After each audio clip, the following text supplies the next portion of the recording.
Tinatayang nasa 115,600 pesos halaga ng illegal na droga ang nasamsam mula sa isang drug suspect sa sinagawang search and seizure warrant operation ng mga tauhan ng Valencia City Police Station sa Purok 4, Barangay San Isidro, Valencia City, Bukidnon. Kinilala ni Police Lieutenant Colonel Brian M. Panganiban, hepe ng Valencia City Police Station, ang suspect na si alias Dodong.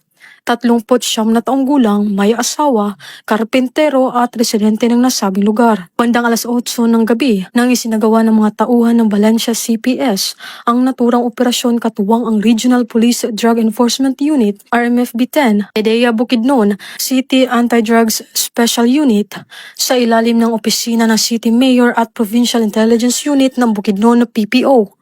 Nasamsam sa operasyon ng ilang pakete ng hininalang shabu na may kabuang standard drug price na 115,600 pesos, gayon din ang ilang drug paraphernalia. Patuloy namang inihahanda ng mga otoridad ang kaukulang kaso laban sa suspect para sa paglabag sa Section 11 at Section 12, Article 2 ng RA 9165 o Comprehensive Dangerous Drugs Act of 2002. Mula dito sa Camp Capistrano, Busa, Cagayan de Oro City, ako ang inyong Police News Network Correspondent Patrolwoman Danessa Berdos, alagad ng batas, taga-taguyod ng Balitang Pulis.